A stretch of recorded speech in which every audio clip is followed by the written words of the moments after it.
Asyhadu an la ilaha illallah wahdahu la syarika lah wa asyhadu anna Muhammadan abduhu wa rasuluhu la nabiyya ba'da. Allahumma shalli wa sallim ala Muhammadin wa ala alihi wa sahbihi ajmain. Puji dan syukur mari kita sama-sama panjatkan kepada Allah Subhanahu wa taala. Salawat dan salam semoga tercurahkan pada baginda Rasulullah sallallahu alaihi wasallam, pada keluarganya, para sahabatnya, pada kita semua selaku umat yang sampai hari kiamat. Bapak Ibu yang alhamdulillah pada hari Sabtu pagi pada subuh ini kita ditemukan Allah dalam kajian tafsir yang insyaallah akan disampaikan Ustaz untuk melanjutkan materi yang sebelumnya. Masih di surat Al-Baqarah ya Ustaz ya? Masih di awal surat Al-Baqarah. Mudah-mudahan kita dengan mengkaji tafsir Al-Quran khususnya di surat Al-Baqarah ini kita memahami sehingga bisa mengamalkan dalam kehidupan sehari-hari. Mari kita sama-sama buka dengan bacaan basmalah bersama-sama. Bismillahirrahmanirrahim. Untuk silakan pada saat untuk 1 jam ke depan dengan materinya. Nanti setelah 1 jam silakan Bapak Ibu yang barangkali yang belum memahami kajian ataupun materi yang disampaikan bisa langsung ditanyakan ke narasumber Pak Ustaz. Kami persilakan. Assalamualaikum warahmatullahi wabarakatuh. Waalaikumsalam. A'udzu billahi minasyaitonir rajim. Bismillahirrahmanirrahim. Bismillah. Alhamdulillah wassalatu wassalamu ala Rasulillah Sayyidina wa maulana Muhammad ibn Abdullah wa ala alihi wa ashabihi wa man wala. La hawla wa la quwwata illa billah. Ma ba'd.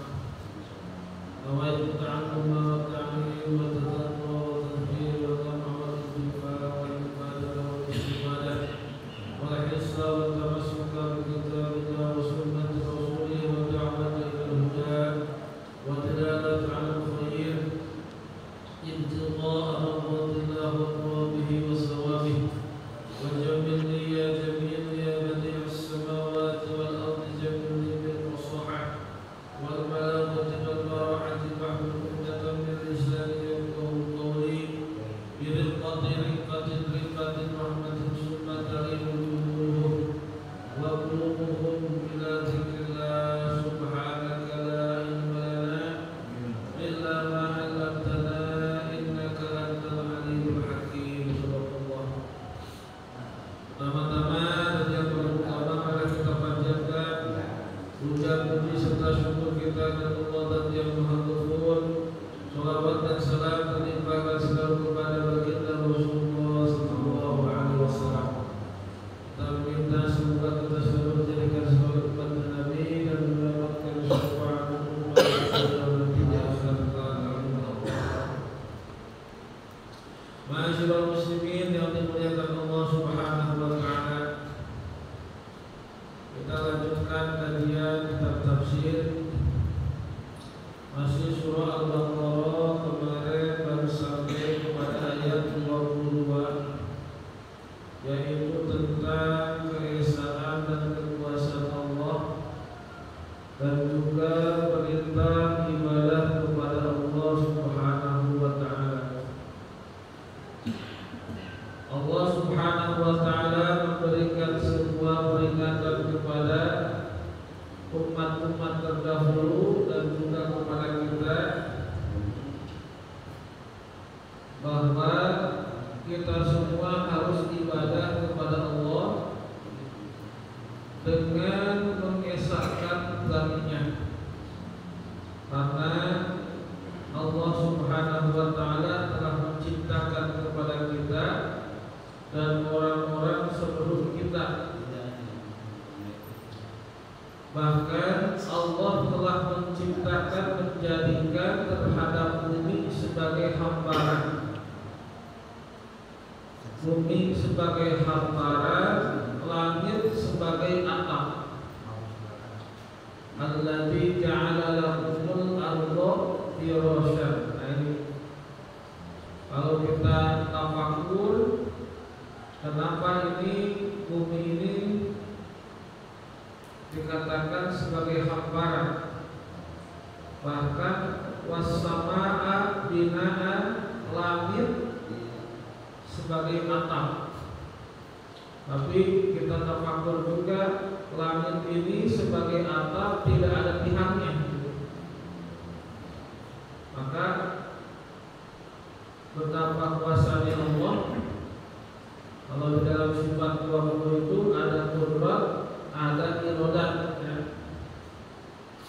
Kalau qudrat maha kuasa Allah, iradat maha menghendakinya Allah. Tidak ada yang namanya langit ini pihak kelihatan, tetapi tidak ditampakkan ya pihaknya.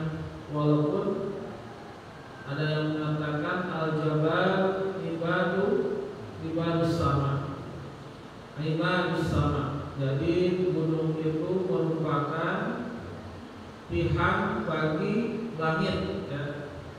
Kalau misalkan nanti gunung-gunung ditebang atau dihancurkan, maka wajar aras ini akan goncang atau langit ini akan goncang.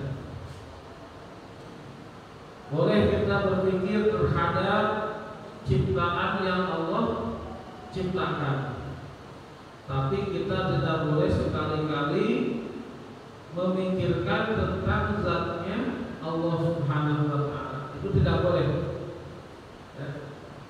Tafakkaru fi khalqillah wala tafakkaru fi dzatillah ayat dzati. Jadi kalau berpikir tentang ciptaan Allah diperbolehkan, tapi nggak boleh kita sekali-kali berpikir tentang zatnya Allah ya. Kemudian wa anzala minas samaa'i ma'an. Bahkan Allah menurunkan terhadap dari langit ini ma'an air hujan yang disebut dengan al-matar ya. Maka al-matar ini di dalam ilmu fikih air yang suci serta mensucikan. Boleh dipakai wudu, boleh dipakai mandi.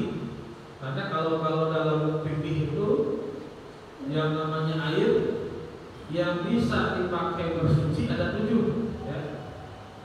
Dari mulai air hujan, air kotor, kemudian air sumur, air lautan, ya, air embun, kemudian mata air yang disebut dengan air sumur itu ya, ada 7.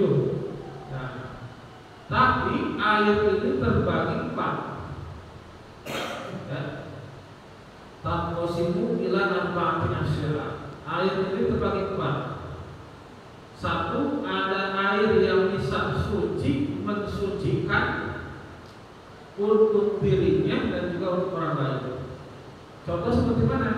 Yaitu kama'il bikri, seperti air sumur ya.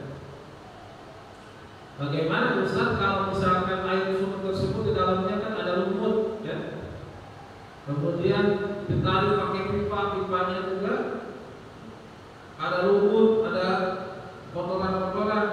Tetap yang namanya air murninya itu disebut dengan air mutlak, tidak bisa ya, terhalangi oleh kotoran-kotoran yang lain, karena itu sudah menjadi air murni atau mutlak, maka sah dipakai untuk bersuci, baik untuk diri sendiri ataupun untuk orang lain.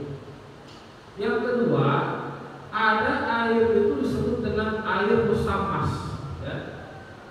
Dalam fikih itu, makanya rata-rata tidak kita fikih diawali dengan bab taharah ya. Bab taharah artinya bab tentang bersuci. Apa air musammas? Ya. Yaitu air yang dipanaskan ya. Maka air yang dipanaskan ini hukumnya makruh ya. Kenapa air musammas ini dikatakan makruh? Nah, dicari-cari dalam kitab fikih ada jawabannya dalam kitab Rifayatul Akhyar, bahwasanya Nabi melarang kepada Siti Aisyah, naha Aisyah radhiyallahu ta'ala anha ya, anil musammas, dari menggunakan air musammas. Air musammas yang dipanaskan. Kalau kita depan rumah ada bak ya, atau air hujan, air keran, kemudian disinari oleh matahari seharian. dipakai mandi oleh kita, dipakai wudhu oleh kita, selama airnya itu panasnya oleh matahari, maka disebutnya air mustamas, makruh hukumnya. Kenapa? Innahu yurisul bawasol, ya. Karena kalau kita menggunakan air yang mustamas, maka itu mewarisi terhadap penyakit supak atau corong kata orang Tasik gitu. Kalau bahasa kita pelan, ya. Makanya nggak boleh kita menggunakan air yang panas oleh sinar matahari, makruh hukumnya. Karena tadi Nabi melarang kepada si bisa. Selama itu yang airnya panas bisa menjadi dingin, ya, kemudian menjadi dingin, maka hilang hukum makruhnya, maka boleh dipergunakan kembali, ya. Yang ketiga, air itu ada dengan air mustakmal. Apa air mustakmal? Air yang bekas pakai, ya. Kalau buat kita airnya itu dipakai kan bersih, nah dipakai lagi untuk orang lain nggak boleh, ya. Maka disebutnya itu air mustakmal. Yang keempat ada yang disebut dengan air yang najis. Air yang najis itu yang sudah tercampur oleh kotoran. Nah kalau air hujan ini boleh dipakai untuk diri kita dan untuk orang lain selama air hujan itu. Makanya kalau kita wudhu di bak, kalau untuk dipakai untuk orang lain, jangan sampai terkena tetesan ya wudhu kita. Nanti kalau terkena tetesan wudhu kita, disebutnya air jadi air mustakmal atau air yang bekas pakai, nggak boleh. Jadi kalau kita ada air hujan, kemudian dipakai buat wudhu oleh kita, ya, maka jangan tetes kembali bekas kita kepada air itu, nanti takut dipakai oleh orang lain, ya. Nah, kalau nanti air hujan ini terpanaskan, panasnya itu oleh matahari, maka nggak boleh dipakai, makruh hukumnya. Kalau makruh itu ditinggalkan dapat pahala, ya, dikerjakan tidak dapat dosa, cuma nanti dapat penyakit, kulit kita jadi pelang, namanya air mustamas, gitu ya. Fa'akhraja bihi minas samarati rizqan lakum. Allah mengeluarkan dengan adanya, ya, air dari langit, ya. Allah menurunkan air dari langit, minas samarati, dari buah-buahan, rizqan lakum, sehingga menjadikan rezeki untuk kalian semua. Kata Allah, fala taj'alu lillahi andada wa antum ta'lamun. Di ayat-ayatnya Allah mengancam kepada kita dan juga khususnya kepada orang-orang Yahudi, ya, waktu itu, jangan pernah sekali-kali kalian mengadakan, ya, untuk Allah andadan itu tandingan.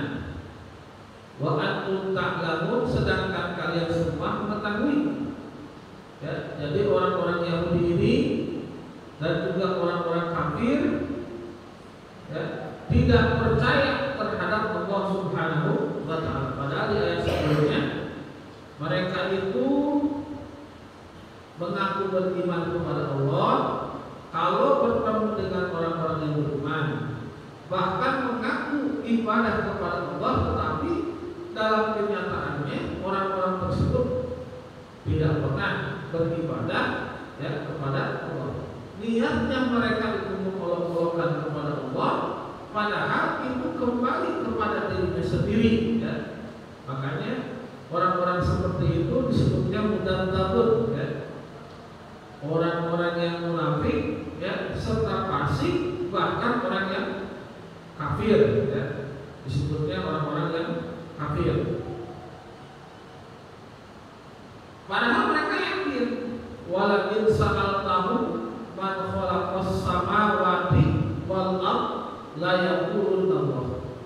Jadi kalau orang-orang Yahudi Nasrani ditanya oleh kita, coba jelaskan siapa yang menciptakan langit dan bumi ini, ya, pasti mereka itu menjawab la yaqulun Allah dan yang telah menciptakan langit dan bumi ini. Nah, gitu ya. Cuma mereka itu tidak pernah meyakini dalam hatinya bahwa Allah itu sebagai Tuhan mereka. Kalau manusia mengakui menciptakan langit dan bumi, adanya siang dan malam, surga dan neraka, mereka paham Allah adalah yang menciptakan semuanya, tapi tidak yakin dalam hati. Makanya tidak aneh kalau ada orang-orang seperti itu. Banyak di antara kita orang-orang yang seperti itu ya. Jadi menipu orang-orang yang muslim ya. Tapi kalau ditanya, mereka itu mengakunya orang yang beriman ya. Kalau orang Islam mengakunya orang Islam tapi KTP gitu. Alhamdulillah juga.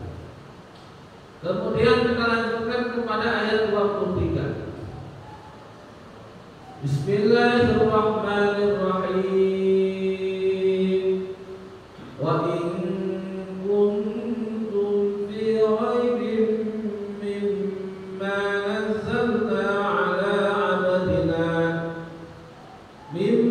nazzalna ala abdina fa'tu bi suratin min mislih wad'u syuhada'akum min dunillahi in kuntum shadiqin. Ini ayat merupakan tantangan dari Allah untuk orang-orang yang tidak percaya terhadap Al-Quran.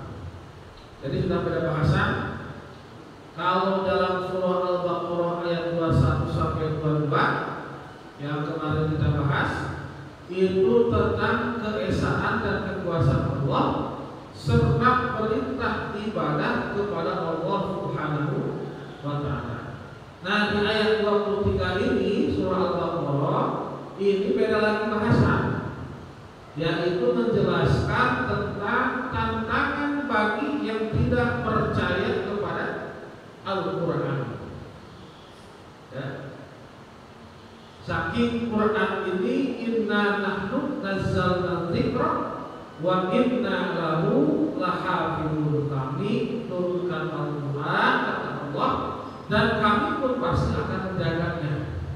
Maka tidak ada yang bisa siapapun ya merubah terhadap Al-Quran. Kata Allah, wa in kuntum fi raibin mimma nazzalna ala abdina. Seandainya kalian merasa ragu terhadap yang kami turunkan kepada hamba kami, maksudnya Al-Quran kepada Nabi Muhammad. Ayat Muhammad minal Quran bi annahu min indi nafsihi. Ya. Kepada diturunkan kepada Nabi Muhammad yaitu Al-Quran ya. Ragu dirinya itu terhadap Al-Quran yang diturunkan kepada Nabi Muhammad, diancam oleh Allah Ta'ala, fa'tu bi suratin min mislih. Coba datangkan satu surat saja yang sama seperti Al-Quran.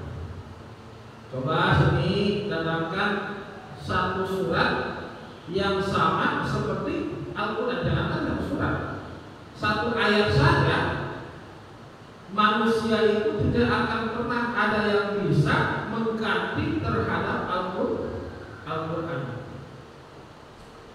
Nah, makanya Ustaz, memang dari dulu gak ada yang coba, banyak ya, banyak. Bahkan ketika musibah besar, salah satu yang dijalankan oleh para sahabat Khulafaur Rasyidin, maksudnya para sahabat Nabi setelah Nabi gak ada wafat, khalifah ketika itu pertama namanya Abu Bakar Siddiq.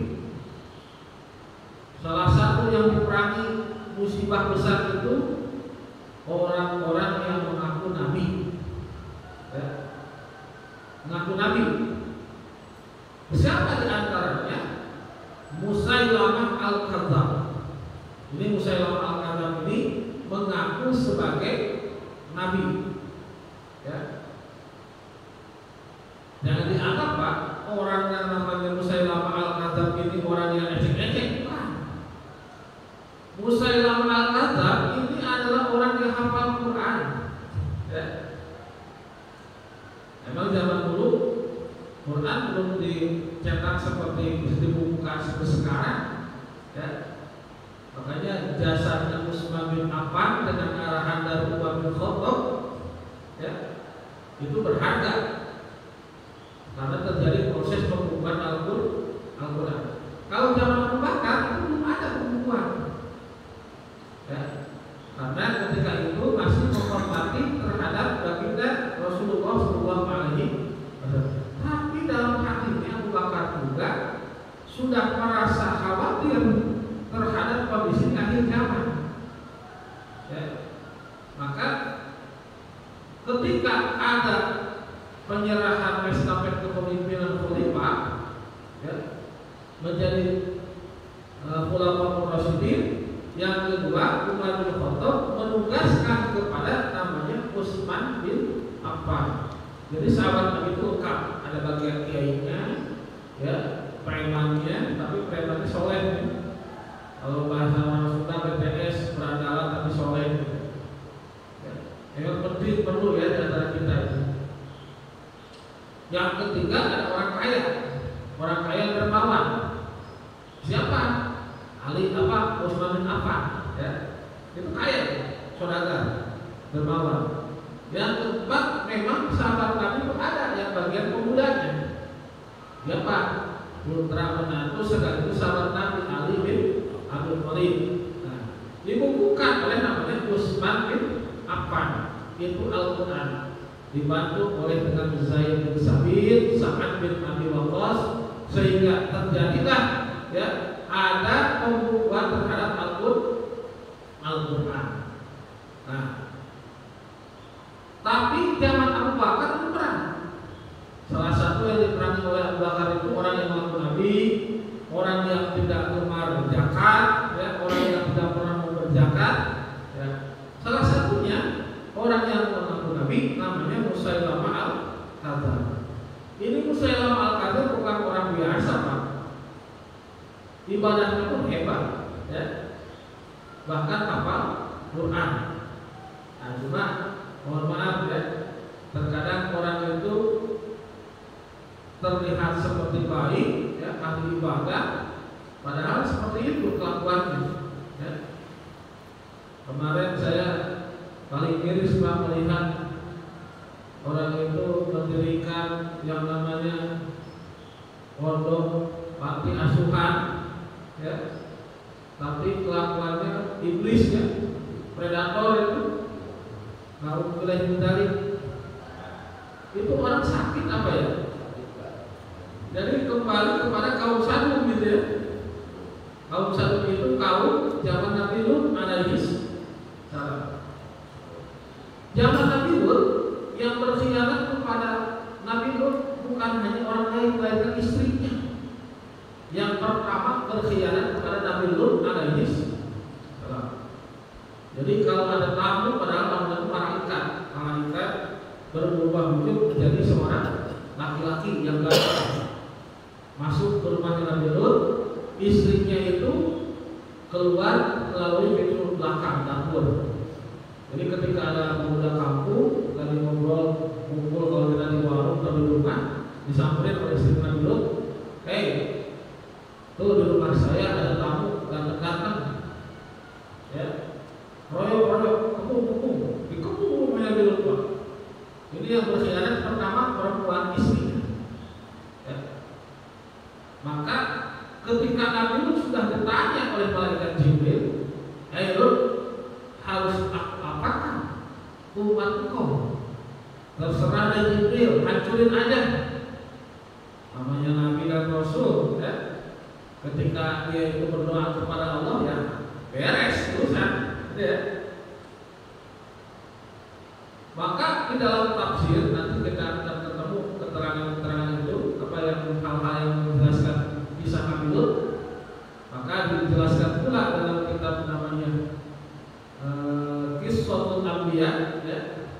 kisah Qasasul Anbiya, kisah-kisah para nabi. Itu Pak, si bumi diangkat oleh Jibril ke atas langit. Ya, ke Asqatah Maghrubana Bilal Ardi diangkat ke atas langit, kemudian dibalikkan oleh malaikat Jibril. Saking gedenya itu yang namanya malaikat Jibril. Ya. Sehingga hancur semua umat-umat yang durhaka. Tersisalah Nabi Lut dengan pengikut-pengikutnya yang soleh. Terkenal dengan kaum Sadum. Ya. Kaum Sadum itu orang-orang kaum yang Sodomi. Ya. Memang beda Pak, para nabi ketika ditawari oleh Jibril harus dihancurkan, apakah harus dibinasakan? Kalau jawaban Nabi Muhammad beda. Kalau jawaban nabi-nabi dan rasul yang lain itu ketika mereka sudah pada putus asa, minta kepada Allah melalui malaikat Jibril hancurkan umatnya. Ya. Seperti halnya itu yang namanya Nabi Nuh itu sama, Nabi Nuh 950 tahun, tapi yang mengikuti beliau cuma ada 41 orang. Bayangkan Pak, jadi ustaz Pak ceramah ya, nyebarin agama 950, yang ikut cuma 41 orang. Ya Allah Pak, bagaimana stresnya itu? Ini Pak jadi ustaz Pak baru setahun ngajar, ya, udah gak dibayar, ya, dan memang yang dulu gajinya kasihan gitu Pak ya. Ustaz Pak harus dikasihan lah, dihargai oleh kita. Maksudnya itu ketika ada ustaznya udah bunuh anak-anaknya bandel-bandel ya, malah putus asa. Ada lagi yang lebih hebat Pak, Nabi Yunus sampai putus asa ya, akhirnya meninggalkan umatnya itu sampai dia itu datang ke lautan. Saya putus asa, bodoh amat, bodoh telah membangun apa-apa, kata Nabi Yunus. Sehingga Allah utus namanya ikan nun ya. Ikan nun ya, mencaplok Nabi Yunus. Tapi ini hebat, ikan itu telah diperintahkan oleh Allah, makan tuh Nabi Yunus, tapi jangan kau matikan, biar dia tinggal di dalam perut kau. Maka semuanya yang Allah ciptakan itu jadi hikmah. Ketika Nabi Yunus ditelan oleh yang namanya ikan hiu, kalau sekarang ya, ikan nun, ikan yang besar, ya, paus lah gitu ya. Nabi Yunus itu merasa sedang berada di dalam 3 kegelapan. Pertama, ada di dalam kegelapan malam hari. Kedua, ada kegelapan di dalam perut ikan. Ketiga, ada di dalam kegelapan di dasar lautan yang paling bawah. Ya, sehingga Nabi Yunus itu istighfar kepada Allah, ya, membaca sholawat kepada Nabi Muhammad, walaupun Nabi Muhammad bukan. Ya. Yang ketiga terkenal dengan sebutan tasbih Nabi Yunus, subhana la ilaha illa anta subhanaka inni kuntu minal zalimin. Bapak, itu yang namanya tasbih Nabi Yunus. Saya sering dapat ijazah dari para kiai, dari orang tua sendiri juga. Kalau kita baca habis sholat, ya, kemudian sujud kembali, dibaca tasbih Nabi Yunus 41 kali Pak, insya Allah mutiya hajatmu, hajat kita akan dikabulkan oleh Allah Subhanahu wa Ta'ala. Ini hebatnya tasbih Nabi Yunus Pak. Kembali sebelumnya zaman Nabi Nuh 950 tahun yang beriman cuma 41 orang, plus dengan satu sejodoh hewan. Jadi kalau misalkan zaman sekarang sapi sejodoh, ayam sejodoh gitu ya, naik kepada apa? Makanya di Nabi Nuh ini Pak, ketika bikin lubang besar di atas gunung, kemudian di puncak gunungnya itu dia itu membuat kapal. Kata orang kampung bilang gini, masih Nuh goblok, bego, gelo, Tapi ditanya Nabi Nuh, buat apa kau membuat kapal di puncak gunung? Emang ini mau banjir apa? sebentar lagi takut ada banjir. Lagi pula di sini jauh sama laut, jadi gitu. Kata masyarakat, ya, aku kayak orang gila, jadi gitu ya. Setelah selesai kali yang namanya kapal, masih juga diedit Pak. Dikasih kotoran sama warga sekampung. Ya, jadi kalau misalkan TAW itu ngebuangnya ke kapal, masya Allah, disebut banjir, diceritakan dalam tafsir. Setelah puas sekian hari, sekian minggu, sekian bulan, sampai penuh itu kotoran-kotoran, masya Allah. Ya. Akhirnya Allah kirimkan yang namanya azab Pak. Ya. Dikasih penyakit yang tidak ada sembuhnya itu. Sebelum Allah memutus namanya banjir bakar. Ya.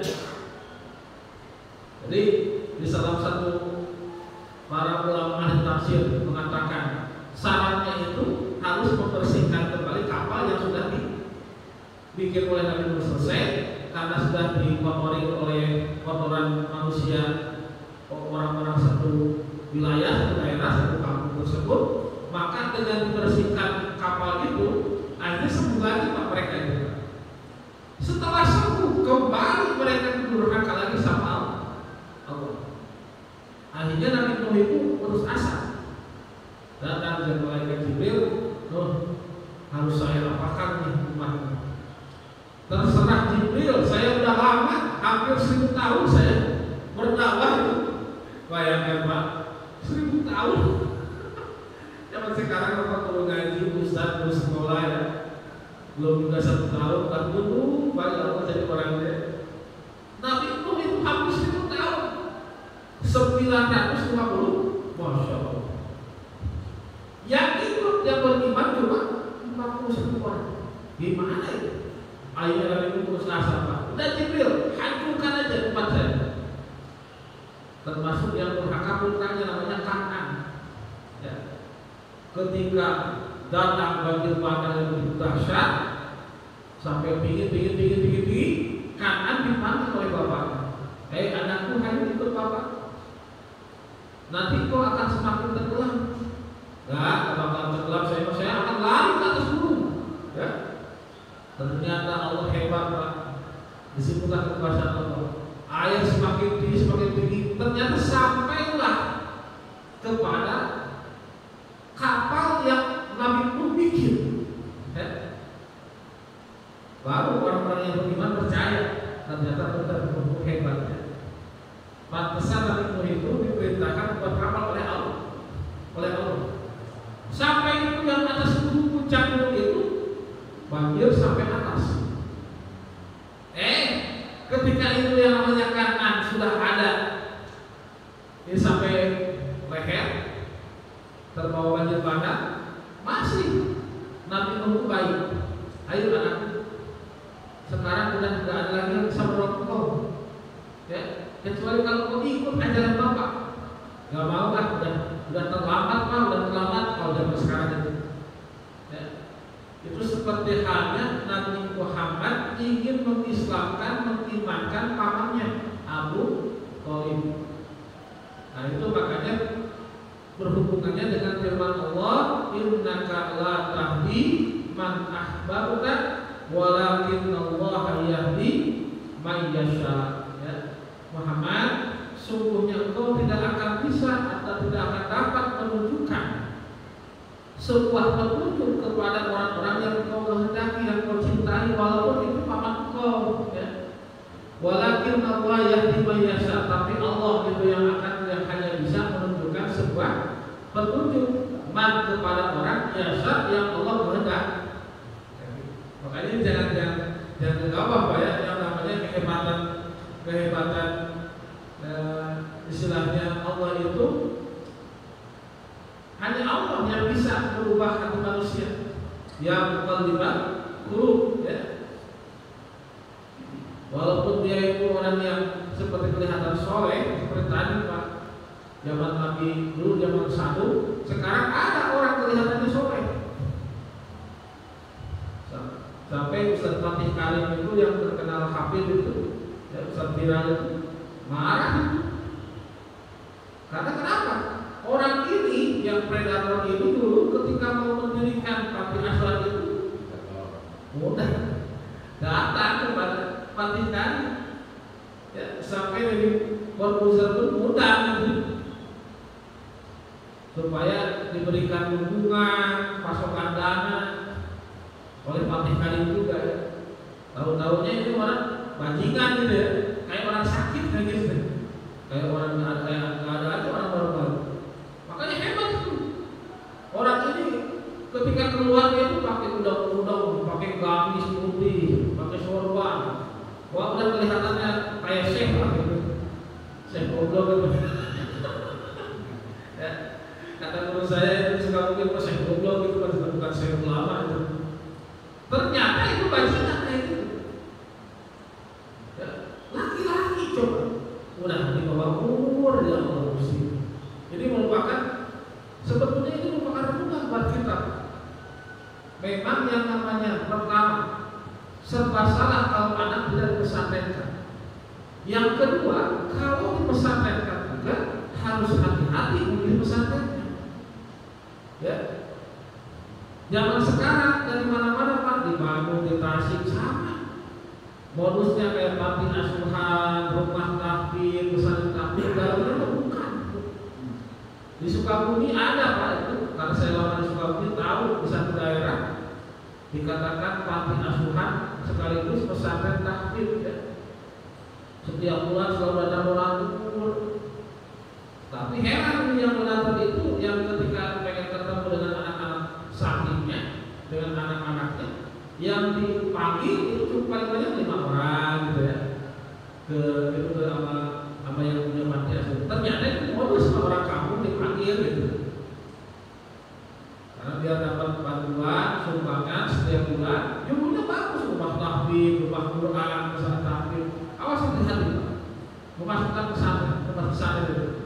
Dan memang sekarang itu akhirnya jadi yang jelek pesantren. Tadi yang ketiga tadi, akhirnya yang jelek pesantren. Maukah saya masukin anak pesantren? Sekarang laki-laki ada ustaznya juga, ada ustaz Solomi kan. Terus ada juga ustaznya kalau kita masuk perempuan nanti malah dihamilin. Alhamdulillah yang jelek pesantren akhirnya. Alhamdulillah itu dari Masya Allah zaman sekarang itu. Makanya sekira-kiranya itu kalau kita tidak bisa memilih-milih pesantren, jadi orang itu tidak bisa tidak tepat, ya, tidak, walaupun dia orang kelihatannya soleh, gitu. Makanya kalau misalkan saya ini suka begini ya Pak, saya anak bandel gitu ya. Kalau orang bilang preman gitu ya, tapi BTS atau bapak BTS pernah jalan tapi soleh gitu ya. Melihat orang seperti itu jadi kuat kita Pak. Bahkan sampai teman saya Pak yang suka mabuk, preman, ganggu orang pernah di penjara berapa kali, sampai ngomong hutan sekalian, hutan daripada ustaz kayak gitu, ustaz bajingan gitu. Jadi jelek-jelekin ustaz juga Pak. Ngapain? Ini kan saya udah kenyang bunuh orang. Karena dia itu daripada katanya orang-orang yang seperti itu kelihatannya baik, kelihatan soleh, ternyata hatinya busuk katanya. Namun bilang ini, nah itu ya. Kembali kepada pembahasan. Jadi Allah mengancam kepada orang-orang tersebut supaya coba datangkan kepada kami satu surat saja yang sama seperti Al-Qur'an. Ternyata ada yang bisa Pak. Zaman Musailamah Al-Kadzdzab saja itu pernah mengganti yang namanya surah Al-Kautsar. Ya. Inna a'tayna al-kautsar diganti dari inna a'tayna kal-jawahir. Jadi bentuknya syair. Seperti surah Al-Fil diganti oleh Musailamah Al-Kadzdzab, Al-Fil wa mal-fil wa ma adraka mal-fil lahu khurqum tawil wa lahu sayr. Al-Fil gajah. Apa itu gajah? Kamu tahu nggak apa itu gajah? Ya. Lahu khurqum tawil wa lahu sayr, yaitu sebuah hewan yang memiliki ekor panjang dan taring. Itu jadi bukan wahyu lagi Pak. Semua juga orang sudah tahu. Cuma ini saking pintarnya Musailamah Al-Kadzdzab mengaku dirinya itu hebat dan ingin berubah Al-Quran. Nah, kita kan jadi teringat Pak, zaman Ali bin Abi Thalib. Ali bin Abi Thalib itu Pak ketika sholat dibunuh oleh manusia, oleh seorang. Siapa yang bunuh Ali bin Abi Thalib? Bukan orang bodoh, bukan. Namanya siapa? Ibnu Muljam. Ibnu Muljam ini adalah orang yang membunuh Ali bin Abi Thalib ketika sedang sholat. Sama Ibnu Muljam seperti Musailamah Al-Kadzdzab. Bahkan Ibnu Muljam menjelaskan malam-malamnya qiyamul lail, rajin sholat ya. Yang kedua sholat malam, tahajud, kalau bahasa kita istighfarah, tobat. Di siang harinya shaimun nahar, rajin puasa. Udah malamnya rajin sholat, siangnya rajin puasa sunnah. Bahkan hafizul Quran. Ini Ibnu Muljam itu hafal Quran Pak. Tapi ketika Ibnu Muljam itu dipanggil oleh orang kafir Quraisy, siapa orang di sini yang bisa membunuh Ali bin Abi Thalib? Ternyata yang sanggup membunuh itu yang ngacu adalah Ali bin Abi Thalib. Apa? Ibnu Muljam. Kata Ibnu Muljam bilang begini, saya nanti akan membunuh Ali bin Abi Thalib karena ini Ibnu Muljam terkena rayuan, diiming-imingi akan diberikan seperempat tanah Syam, ya, wilayah tanah Syam. Akhirnya tergoda. Padahal ini Ibnu Muljam bukan orang kafir, bukan orang Islam. Qiyamul lail, malamnya suka sholat tahajud, sholat sunnah. Shaimun nahar, siangnya rajin puasa. Bahkan hafizul Quran, hafal Quran. Awas. Ya. Tapi dirinya jadi suku Fatimah, membunuh Sayyidina Ali ketika sedang sholat. Pas begitu ruku, ya, punggungnya itu ditusuk oleh tombak, namun bukan ini. Jadi bukan orang-orang ecek-ecek Pak yang membunuh Ali bin Abi Thalib itu. Sama sepertinya tadi zaman Abu Bakar Siddiq ada orang Musailamah Al-Kadzdzab, ya. Ternyata nggak ada yang bisa mendatangkan satu surat seperti Al-Quran. Wa ta'u syuhada'akum min dunillah. Allah memberikan sebuah ancaman kepada orang-orang tersebut, ajaklah oleh kalian menolong min dunillah, dari selain Allah, ai anakum akabirakum min ghairi ta'ala mimman yuwafiqu fi inkari amri Muhammadin liyu'inukum 'ala al-mu'aradah wa liyahkumu lakum wa 'alaikum bima yumkinu yata'attaru qad kana fil ardi atamashhaduna 'ala al-tanazi'in fil qasahati li an ahadihima a'la darajatan min akhar. Diancam ini orang-orang tersebut oleh Allah. Coba datangkan Tuhanmu yang bisa menolongkan selain Allah. In kuntum shodiqin, kalau seandainya kalian mengaku merasa jadi orang-orang yang benar, ternyata tidak ada yang bisa mendatangkan terhadap atau mengubah ayat Al-Quran dan juga penolong selain Allah Subhanahu wa Ta'ala. Di ayat yang ke-24, fa illam taf'alu wa lan taf'alu fattaqun nar allati waquduha an-nas wal hijarah wa'iddat lil kafirin. Fa illam taf'alu, maka kalau kalian tidak mampu mengerjakan peringatan dari Allah, maksudnya ayat lam ta'tu bi suratin min misl munazzal, tidak mampu menurunkan atau mendatangkan satu surat yang diminta oleh Allah. Jangankan satu surat, satu ayat saja nggak bisa orang merubah Al-Quran. Walan taf'alu, pastinya kalian juga tidak akan pernah mampu. Ya. Ayat tuqaddiru an tujibu bimisli, tidak akan ada yang mampu dan tidak akan ada yang mampu. Saking ini Quran dijaga oleh Allah. Ya. Fattaqun nar, kalau kalian tidak mampu, maka kalian harus takutlah oleh api neraka, kata Allah. Yang mana api neraka ini allati waquduhan nas wal hijarah. Ya. Yang bahan bakarnya adalah manusia-manusia wal hijarah serta bebatuan. Ya. Wa'iddat lil kafirin, Allah akan menentukan di neraka untuk orang-orang yang kufur, orang-orang yang ingkar, orang-orang yang kafir, yang keluar dari agama Islam.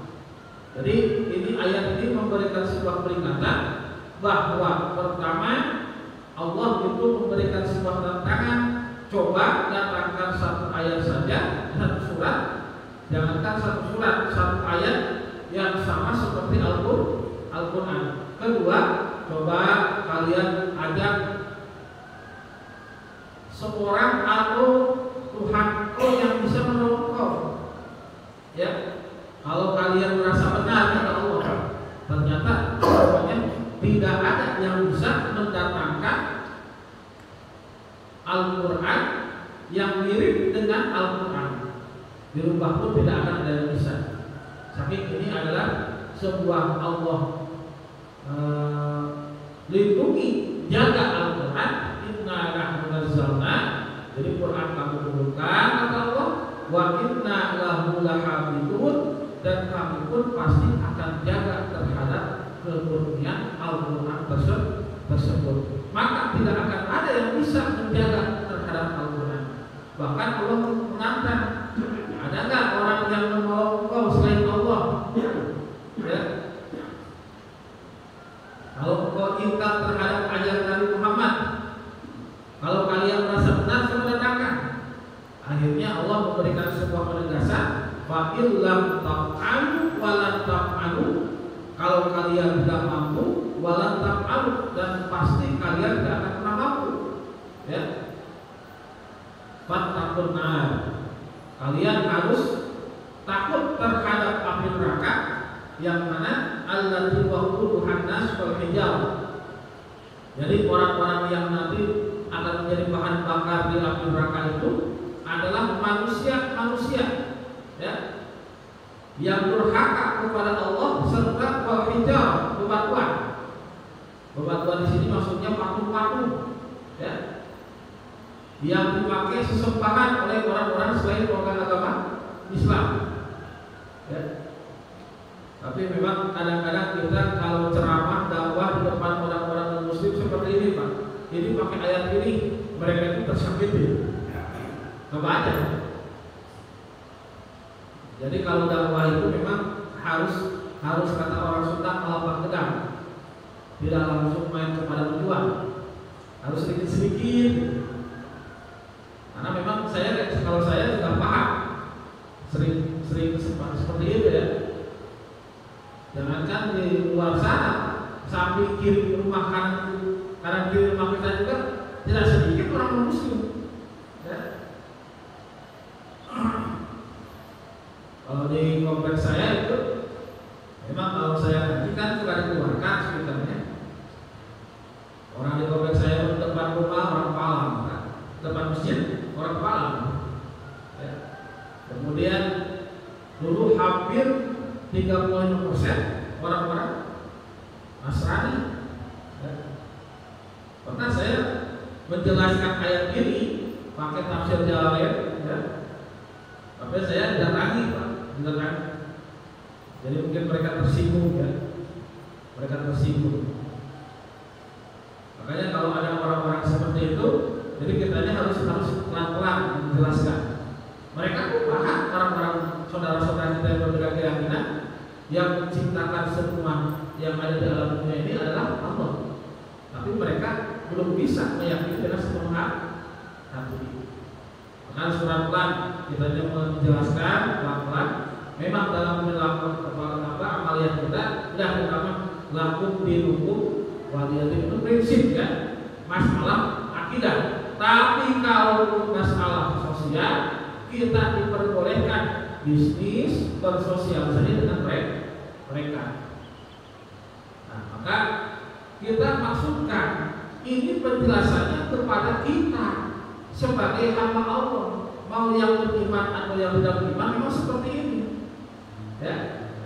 Jadi Anda jangan pernah bersinggung kata saya kepada orang-orang yang berbeda keyakinan. Apalagi ini kami orang-orang yang beriman kepada Allah yang mengaku orang Islam harus mengimani ayat ini. Gitu. Jadi jangan pernah ada yang merasa tersinggung gitu ya. Saya bilang seperti itu kepada mereka. Jadi orang saya udah biasa Pak.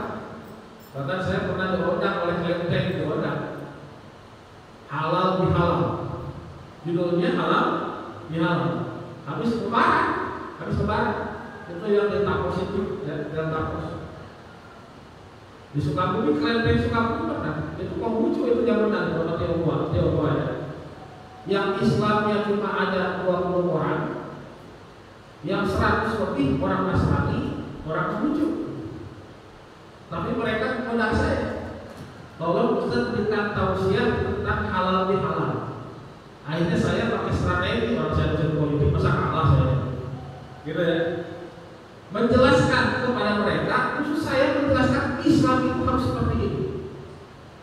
Jadi Islam bukan agama yang anarkis. Islam itu rahmatan lil alamin. Akhirnya mereka mengakui, oh ternyata enak juga ya dengerin ceramah orang Islam. Ya. Coba kalau saya menjelaskannya dikit-dikit haram, neraka, ya, itu mereka tersinggung Pak. Tapi kalau kita menjelaskannya persatuan, hubungan, hablum minallah, hablum minannas, ya, masalah prinsip akidah saya orang Islam, kata saya, ya. Bapak di sini mungkin ada yang orang Islam, ada orang Islam itu cuma 20 orang lebih. Cuma karena itu karena perkumpulan Tionghoa, saya diundang. Ya. Maka mohon maaf ketika menjelaskan seperti itu kepada mereka, jangan dilibatkan dengan iri hati kepada orang yang menyampaikan dakwah itu. Kayak orang nggak jelas nih kalau ceramah di tempat kayak gini, ya. Silakan Pak, silakan. Yang haram itu kita datang kepada tempat ibadah mereka. Kalau mereka lagi ibadah itu tak boleh. Ya. Kita jangan kalah orang Muslim. Kira orang Muslim aja lihat Muslim lihat kayak gini. Kita katanya haram orang Islam masuk ke tempat ibadah orang Muslim. Kita rugi Pak. Kalau orang Islam tidak masuk ke tempat tersebut. Yang tidak boleh itu orang lagi ibadah di gereja misalkan. Kita ikut takbir itu nggak boleh Pak. Kalau cuma lihat-lihat ini mah, tapi bukan ibadah, boleh tidak? Asal syaratnya kalau kita masuk ke tempat ibadah mereka itu dalam kondisi kita keimanannya harus semakin kokoh, nggak boleh lemah, ya. Apalagi kalau lemah, Pak, istilahnya di tempat di gereja itu terkenal yang disebut dengan ya, air lapis, ya. Dijauhi oleh orang Islam, ya. Cuma kalau ada bahasanya haram orang Muslim masuk ke tempat ibadah orang Muslim, silakan, ya. Itu pendapat saya, kita kalian juga, ya. Cuma kita itu memberikan sebuah penjelasan. Kita nih orang Muslim juga jangan kalah liciknya oleh orang Muslim. Kalau kita diharamkan, mungkin iya kepada orang yang akidahnya masih lemah. Tapi kalau untuk orang yang sudah kencang, silakan, ya. Karena bagaimanapun kita juga harus tahu tempat ibadah mereka. Orang Muslim aja datang ke masjid aja kayak wata arus aja orang Muslim juga, ya. Bahkan sampai duduk, sampai masuk itu nggak ada sifat barunya gitu. Maka kita orang Muslim sama seperti itu, ya. Jadi kita kalau masalah prinsip laku menyukup walian agamamu lana amalna walakum amalukum. Agama saya, agama saya. Tapi kalau hubungan sosial silakan. Ya. Wallahu a'lam bishawab. Silakan Bapak kalau ada yang mau ditanyakan, didiskusikan, boleh. Silakan Bapak yang barangkali ada yang perlu ditanyakan. Tadi menyinggung masalah air yang sama sinar matahari utama Kalau yang dipanaskan gimana? Apa sama hukumnya apa tadi kalau dipakai itu apa namanya? Kalau air panas tadi itu hukumnya kalau makruh kalau Dipanaskan ke api. sekarang kan pakai alat yang dipanaskan. Nah, Betul. kan karena panas matahari itu bagaimana kalau dengan yang dipanas? Dipakai apa? Wudhu atau apa mandi? Pakai wudhu atau mandi? Boleh, silakan. Yang tidak boleh langsung dari matahari. Ini menyangkut masalah tadi upahnya kalau ini menyangkut ke masalah bahwasanya nanti bahan bakar neraka itu yaitu orang dari manusia dan batu. Nah, ini kan bisa pada saat kita dihisab, kalau saat itu kan ada yang berpendapat semua manusia dihisab, ada yang berpendapat bahwa hisab itu nggak kena kalau dia sudah kafir, tetap nyebur dia. Nah, kalau saat ini akal saya nih, kan dia berarti bahan bakarnya harus ada kan, berarti dia itu duluan nih. Ada bahan bakar gitu, gimana Ustaz? Semua orang dihisab. Semua orang bisa. Yang Artinya termasuk kafir. Cuma dihisab semua. Ada yang memang berpendapat tidak dihisab karena dia memang sudah posisinya kafir. Betul, Pak. Itu ada pendapat kita seperti itu. Kalau orang muslim buat apa dihisab itu udah pasti kecemplung gitu ya. Tapi semua orang dihisab. Tetap ketika nanti di akhirat itu orang yang beriman jelas dihisab. Yang tidak beriman itu ya walaupun dia udah tahu hidupnya kemana. Ya, jadi semua kenapa? Atau kalau tidak ada bahasa dihisabnya selama dia hidup dalam dunia, apakah tidak bisa dipertanggungjawabkan? Jangankan di akhirat, di dunia pun ada LPJ, Pak. Laporan pertanggungjawaban. Begitu orang muslim sama. Ya. Nanti tidak akan ada yang bisa mengaku. Makanya hebat di dalam surah Yasin itu. Al-yawma nakhtimu ala afwahihim wa tukallimuna aydihim ya. Wa tashhadu arjuluhum. Jadi nanti mulut, lisan, tangan tidak ada yang bisa bicara, Pak. Kecuali amal-amal soleh kita. Misalkan badan kita, kalau mulut nanti tidak akan ada yang bisa bicara. Ya. Nanti kita akan ditanya, mulut engkau dipakai buat apa, tangan engkau dipakai buat apa. Begitu. Orang muslim, bahwa udah tahu juga apa tujuannya kemana, gitu ya. Ya kalau pendapat kita hargai, kalau pendapat ya. Cuma kalau dikatakan manusia tidak ada apa istilahnya pertanggungjawabannya, ya orang menjalankan di akhirat di dunia tidak ada pertanggungjawabannya. Ada laporan pertanggungjawaban namanya LPJ. Tetap orang muslim itu sama, ya. Tidak main campur-campur, wah buang aja gitu di neraka gitu. Tetap ada pertanggungjawabannya. Karena orang-orang muslim itu begini, Pak. Beliau itu mengaku di dalam dirinya, saya itu banyak melakukan amal soleh. Tidak sedikit, awas Pak, tidak sedikit. Tapi mereka itu justru merugi melakukan amal soleh, amal kebajikan yang untuk orang muslim. Ya. Makanya kalau ada orang muslim misalkan baik kepada kita, ya kita